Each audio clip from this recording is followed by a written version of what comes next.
Are you feeling stuck in a relationship or just so frustrated and you feel like you are alone?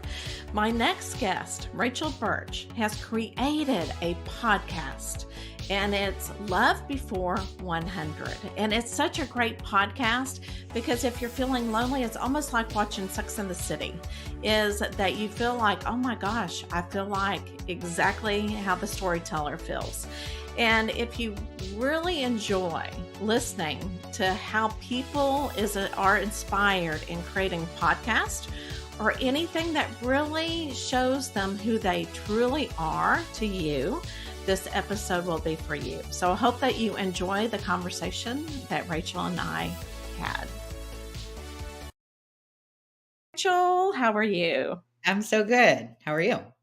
Oh, I am very excited to have this podcast and this conversation episode, shall we say, because again, I have so many clients ask me about their love life, and I know it is so difficult, to be single these days, and without finding a place to meet people. And I love your podcast, but before we go there, I want to learn more about you.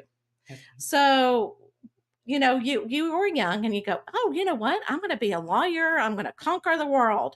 And then, you were kind of surprised. Yeah. So tell us about why you wanted to be a lawyer and how you got out of being a lawyer. Because a lot of people don't know what to do next after finding a career of their choice and then they hate it. They don't know what to do next. Yeah. Stuck in a situation, whether it's a job or a marriage or whatever it is, and you feel Right. hopeless, like you cannot get out, um, Mhm. and then you do, looking back, can be um, really emotional. And so it's interesting because Right. I used to take on coaching clients. I don't currently. And one of the things I used to say is imagine how you'll feel in your body, right? I'm sure you do this too with your clients. Like feel the feelings of how it's going to feel. And I just feel like to feel that relief and that pride that I was able to get out of it. I was just, it's kind of like a full circle moment Okay. there. So thank you for that. But yeah, Yes. I always say I watched Matlock growing up with my dad, and I was brainwashed by Matlock and my Oh, dad to think that the law was, exciting and fun, and it wasn't. It definitely wasn't. It was a lot mhm. of work. It was stressful. I was working for people that were very mean to me. It wasn't fun, and it wasn't what I expected it to be, but I did it for 10 years. And Wow. I was at 3 different, litigation firms, and then I went in-house, and I just couldn't find what I needed. And really what we know as coaches is what I needed was to make the changes inside, to have the boundaries and not be so codependent, all those kinds of things. But instead, I ended up leaving the law, and then I learned all those things later and, through going into coaching. Um, so yeah, that's kind of the abridged version of all that.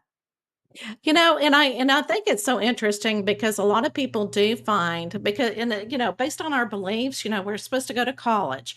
We need to find a career that pays our bills and everything. But a lot of times, like you said, it does not fulfill you. And it is difficult to get out of it because you're making good money.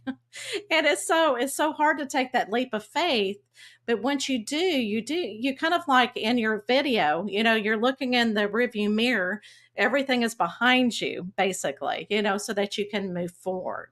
So, how did you know that you would be humorous and how did you know that you would really enjoy being in the entertainment business? I didn't. I had to try it to know, I really coming from a place of being a huge skeptic in everything in my life, Mhm. I've really learned to kind of follow the divine guidance. I know that you're Right. very spiritual as well. And Yes. it's really like following those nudges. And it developed over time. I did win best sense of humor in high school, which was a surprise to me. I mean, I knew I was funny, but I didn't think I was funny to other people. Like I crack myself up all the time, but Right. people it's a little bit harder.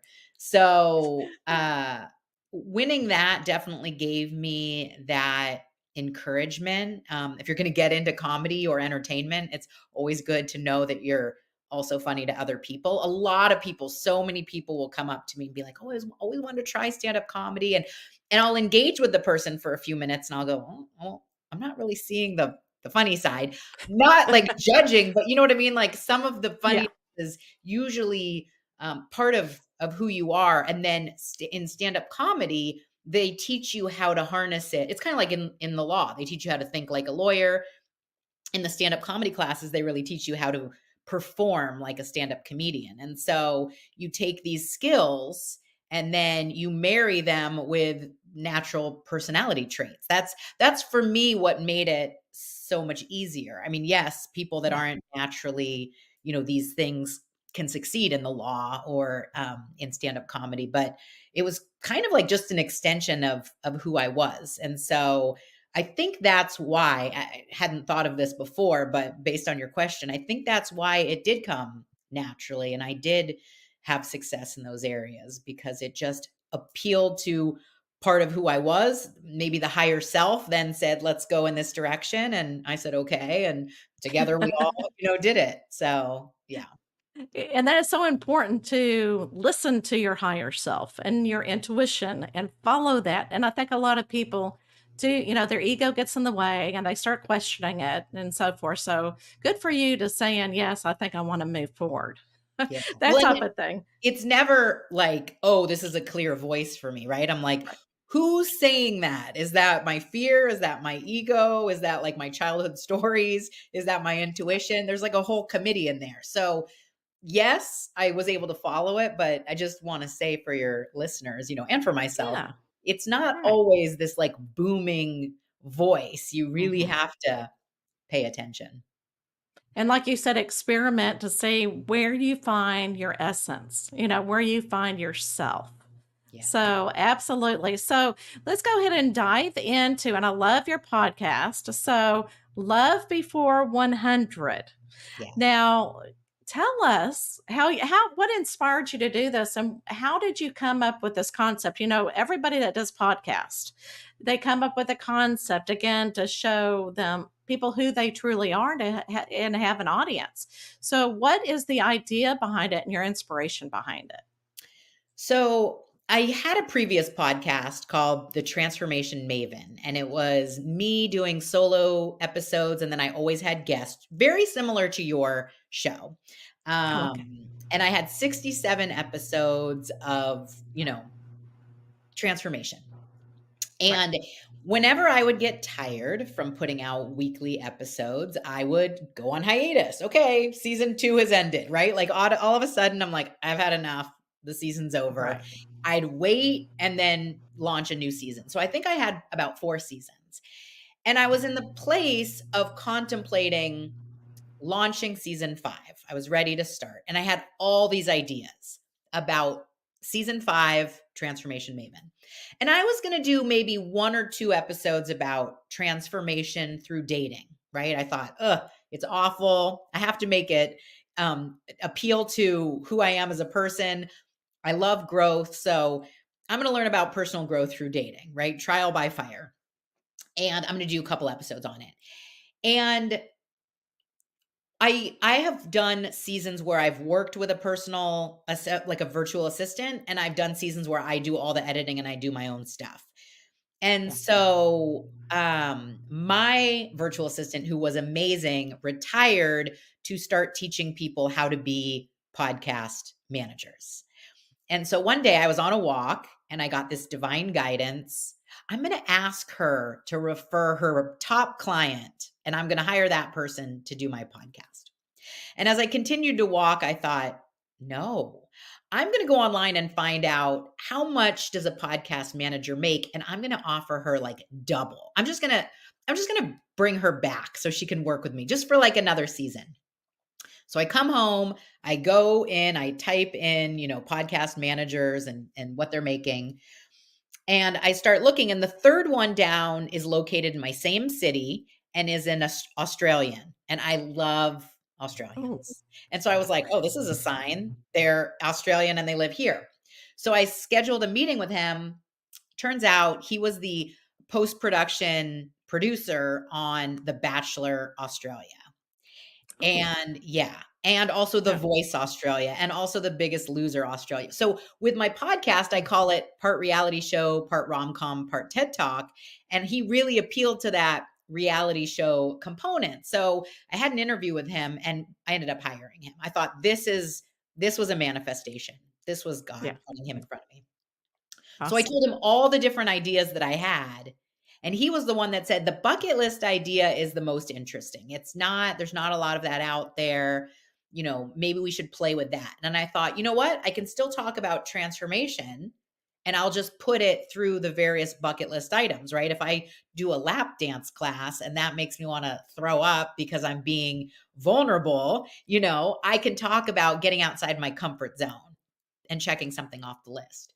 So, that's together we came up, you know, with that concept. He narrowed it down. We played with different names and ultimately I said, I want something that's kind of like me. It kind of has like a little play on words. And he came up with Love Before 100. And then I started to talk about various, you know, artwork that I've used in the past. And he said, I'm really seeing like a kind of a caricature. And he knew a guy that could do, you know, the artwork that you just showed. Right. And Right. so, you know, it was really in partnership with him that it went in this direction. And it's really been such a blessing. Such like it just it was not anything I ever could have planned. Like to your point where you say, like, we sit down and we plan it out. I did not Right. plan it out. Right. That was not my plan. It's never my plan. Well, and don't you know that that's how wonderful, wonderful things that we create start? Yeah. You know, not by planning it, but like you said, it's kind of like meant to be, and it kind of happens, and you're going, "That's not a bad idea after all." So, what have you learned about love and relationships since you have started this podcast? Oh, so much. I'm still there. I'm still a hopeless romantic. I'm still naive in a Yeah, lot of these things. Um, you know, the main thing that I've learned is not about me. You know, all the times that yeah, I was like, oh my God, this person didn't pick me, or this person doesn't like me, or I'm rejected here, or this didn't turn out. It's not about me, you know? Um, Oftentimes as a coach it's kind of like, oh, I can see where this person can't receive love, or I can see this person's wounding, or I can see, you know, this yeah. pattern showing up. I can see my pattern, I can see my wounding. It's been very eye opening. And you know, the great thing about the podcast, and this is advice that I, you know, would say to anyone that's dating, is setting yourself up for a win-win. You know, it's kind of like if something terrible happens, if I get my heart broken, it goes into the podcast. In fact, it did, right? Like Okay. the catalyst for these episodes was meeting someone and it not turning out how I wanted it to.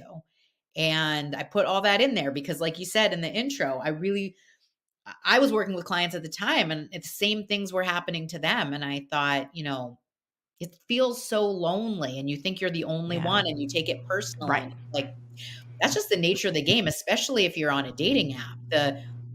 What has happened, it's almost like, some kind of drug when you're on the app. It changes the way that you look at what's available because people are very quick to move to the next one because there's this perception that there's an abundance of options, Oh, and there really right. isn't.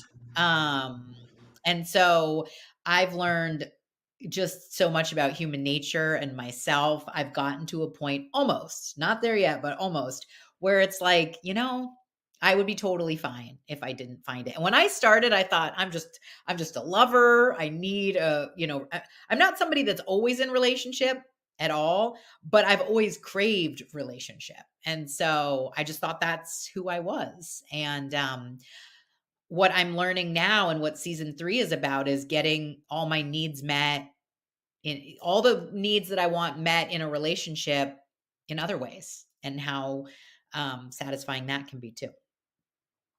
So do you think it's real it's a I don't want to say smart idea. That doesn't sound right, but if somebody is really wanting a relationship, but they have not found themselves, Would you recommend them reaching out for somebody to try to find themselves, or should they find themselves first? So I think that's a hard question because Yeah. I used to get frustrated. I've done so much work, and when someone would tell me that I had more work to do before my person could come along, I would get really Yeah. mad, especially because I'm looking around at all these people that have not done any work and they're in relationships. So why can't I Right. be in one? So I would say start working on yourself now, definitely, but it doesn't have to necessarily correlate to whether you can bring a relationship in. You will definitely call in a higher quality of person. Like if you have work to do on yourself, I remember being like, oh, I don't want to call someone in Right. actually yet because I'm seeing some things I need to work on. And whoever I call in is going to be basically a mirror of those things. And so you can have a relationship at any point, but the quality of your relationship will only increase as you find yourself and work on yourself and continue to love on yourself and do all the things that you're if you're looking for a relationship for outside validation, if you need someone to tell you you're beautiful or you're this or you're that, then it's Yeah. problematic. It's not going to be ideal. If you can tell yourself those things and you just are seeking companionship, which is a natural like human need, then yeah, you can get into a relationship. You can continue to work on yourself, but really take some time to look at why do I want a relationship? What do I need out of the relationship? And if it's more than, companionship, physical touch, all those kinds of things, and it's really Right. validating who you are as a person or an ego type thing, then yeah, I would advise also, doing the work. But again, you can bring someone in, they just may not be the answer that you're hoping for. And I'm really thinking about my client situations whenever they ask me. The number one thing is they always wanting, when am I going to meet him? When? Yeah. And do you think that you can look too hard for somebody? You know what I'm Yes. saying? Where you put too much, energy into finding this man. What kind of recommendation would you give for that type of person really going, I mean, where I can are definitely they?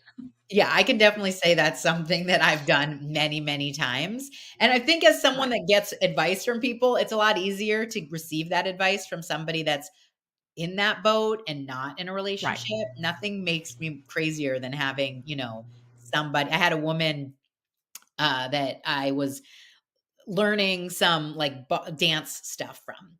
And she was recently divorced, but she was already in a relationship. And I've been divorced for 6 years. And so she was telling me, you have to love yourself more. And I just wanted to punch her in the face because I was No, like, right. when did you love yourself more in that like 3 months that you were single between Right. relationships? And so I it's a double-edged sword because you want it, and the energy of wanting it is what is presented and what oftentimes repels. And so, that's definitely something that I knew, but I've seen because I've seen it the Right. other way. When I see a man come along and he's just very grabby and ready, I think, "You don't even know me. Like, how can you want a Right. relationship with me? You don't even know me." And so I could see how it would be the same thing on the other side. And so one of the big things that I've kind of taken away for, letting things unfold and wanting the person is to have to say, I need to get to know people. I mean, there are a lot, Right. there are a lot of Right. weirdos out there. I have gone out with a lot of weirdos and I've talked about them on the Right. podcast, and some Mhm. are coming up that I was writing earlier today, and I was just like, nobody's normal. Nobody that I have met Right. is normal. And if you rush, you're going to miss that. And you're going to end up in another not great relationship. And I get it because I'm ready. I'm ready to be in a relationship. And so Right. actually I actually wrote this down yesterday. So I will Oh, pull it up. good. And I'll Yes, yes. what I changed my languaging to is um, the universe has a plan. I don't know what it is, but what I do know is that my life keeps getting better and better. And so faith that and people keep telling me this, and so people listening Mhm. may be like, "I already heard that. That doesn't work for me." But faith that it is coming, And that's one of my biggest things. I'm more sure that it's not coming than it is, and that's why I have to change the language to the universe has a plan. And I don't know what the plan Yeah. is, but I know that my life is getting better and better. Like I just went and spent the weekend in San Diego with a girlfriend that I met through a coaching program. And Mhm. I got to hang out with her. We walked by. We did all the things that I would want to do on a well, not all the things. We did many things that I would want to do on a romantic getaway. Um, Right. with a man with her because she was in town from Atlanta. We walked, we ate, we drank, we laughed. And Yeah. and so I can feel the feelings of being in a relationship without being in a relationship. And so Right. the more Right. you enjoy life and do those things, the less you need it. And then unfortunately, that's always when they say it shows up anyway. But It, either way, you're just loving your yeah. life. So why not, go that route? I totally agree. I gotta tell you the story of how my husband and I met. Yeah. Okay. And it's like one of those things that you're not looking for. So I was 18 and I was with my best friend and we were cruising. Okay. And Okay. when I say cruising, a lot of people are going, what do you mean? The young ones. Okay. So we were in a car going back and forth on a street Okay. looking for guys, but just having a good time because Right. we lived in a small town. There's nothing to do. And we pull up to this red light and a Trans Am comes up and we're side by side. And here I'm in my clunker, my Toyota that could barely run. And my best friend, and I wouldn't have said anything because I was so shy. She stuck her head out and she goes, "Hey, nice car." And so he goes, "Well, thank you, nice car." And I went, "Yeah, right." And then and he's with his best friend, and he said, "Well, why don't we pull over and talk?" And we're going, "Okay." Back then you're going, they were in high school too. Yeah. I don't know how safe that is. So we get in their Right. car, and I end up marrying, yeah, of course, my husband, and my best friend marries his best friend. Aw. And, we had 3 kids. So you just never know. Like you said, it depends on what, your life has in store. And if you don't look for it, sometimes it comes when it's unexpected and it's like a little gift. Like you said, you got to enjoy life to the fullest. Yeah. So what is your before we go on to the next thing, I want to know what is your favorite episode of I know that, you've got many episodes, but what Yeah. is your favorite episode? It's a tough call. I think the second episode that I kind of referenced where it's called Hot Dogs, Sexy DMs, and Top Gun. And it's the episode about this guy that I meet on the plane. And it just walks through that whole kind of relationship or whatever you want to call it. And Right. it's fun because some of my guy friends that listen will say like that really took you on a journey, right? You feel all the emotions over the course of that episode. It's not like the Yeah. funniest episode, but actually it's up for a Signal Award as Oh. best gateway podcast episode, meaning Oh, okay. podcasts that suck you into the wonderful world of Mhm. podcast listening because it really does. It takes you on a journey. And I feel like it was part of what inspired the podcast. It was such a beautiful experience for me. Um, and so it's very like nostalgic for me. But other than that, I feel like the Yeah. last episode of season 2 where I go to Manchester and visit some Yes. girlfriends. That was like I more listened to it. fun. You did? Okay, yeah. And we had a really good cliffhanger. People, I get like death threats, not really, but from some of my Yeah. friends when they hit a cliffhanger and want to know when Yes. they're listening and there's no, next episode to binge while they're listening while they come out. So it had a good cliffhanger. So I'm pretty It proud did. of it too. Thank you. It did. I'm going, did she mean to stop there? Yeah. Yeah. What happened? Did he or what did happen? Anyway, I won't tell it, they have to listen to it before they, understand it. So that's the last episode of the second season. Yeah. Okay, so now what I want to know, I'm kind of changing things. If somebody wanted to have an inspiration, and it doesn't have to have love in it, but what inspiration could you give them about anything?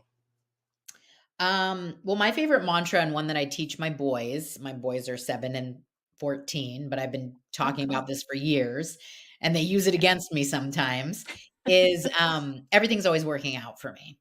Hmm. I, love Esther Hicks, and I'll watch a lot of Esther Hicks videos when I'm feeling that I need inspiration. And one of them, everything's always working out for me, is just something that I've really adopted. And basically, when you think things are happening to you, they're happening for you. When you don't understand, there's some divine plan that's taking you. So if you're in a place where you need inspiration, it's usually because things aren't working out how you want them to. And I have to say things never work out how I want them to, but that's usually because they work out better than I want them to. There's a different plan. It's always a better plan. And so just having the belief, the faith that this is happening for me, not to me, um, is going to get you to a place where, you feel inspired and curious and ready to see, what's around the next corner. So that's always my go-to when I need inspiration. I love it. Unanswered prayers. Yeah. That's and Garth Brooks Yeah. has a song that I absolutely love that I listened to it quite a bit, Yeah. and cried with it, thinking, yeah, that's definitely. And then you're right, you don't know what's going to be on the other side of the mountain, Yeah. when she reached the other side. So, all right, are you ready for the last question? Sure. Okay, let me bring the wheel up. All right, let's see. You just never know. Let's see. Does that say fax number? No, favorite book. Yeah, what is your fax number? No. Yeah, I know, that's a weird Um, question. okay, so what is your favorite movie? I think Love Actually. Really? Yeah. Okay, why? It's just so many little love stories all in one, it's like the ultimate rom-com. It takes place in the UK. I mean, it's Yeah. actually I mentioned it, yeah, I think I mentioned it in that last episode too. Uh, it's just a feel-good movie, and they have English accents. I mean, that's wraps it up right there. You have something about accents, I don't you? do, I do. I do actually, my former podcast, The Transformation Maven, I tried to get all guests with accents. That was all I wanted. So, yeah, I do. Yes. Well, I do have the Texas draw. You do. I like it. I do. I know, but I know what you mean, the British straw and the Australian, it's so much fun to listen to. My Yeah. spiritual teacher is actually from England, and I just love, being taught by her. It just I don't know, it just makes it so much more fun, I've and taken a number of enjoyable. accent classes because I try, but that's not a skill that I have. It is, I torture my children when I try to do my accents. They're like, no, please don't do that anymore. So, yeah. Yeah, use it in your comedy skits. Yeah. Okay, so where can everybody reach you? So Instagram, the Rachel Birch. I respond to people's messages, and I've had people that will tell me they'll, listen to the podcast, and I love communicating with people that way. I have Love Before 100 on Instagram as well. Okay. Um, yeah, that's usually the best way to reach me. And of course, your podcast is everywhere because I know Yes. it's on Apple. Yes. And so, everybody, if you listen to it, definitely leave a review. It does help the podcasters. Yes. Very So, much. definitely do that. Okay. So, if you were going to say goodbye by using one word, it could be inspirational, it could be anything. What would you say? Faith. Oh, I love it. And I actually have, I guess it's on the other side of me, a little brick. And I know you can't read it, but it says faith. Oh, I love And that. so, everybody, like what she's talking about, if you're looking for a relationship, just have faith in yourself and have faith in God that things are going to work out because sometimes unanswered prayers are the best ones, especially once you get to know the person that you're looking for. Okay. That they will definitely come. All right. So, I hope you enjoyed the podcast and I will see you next week.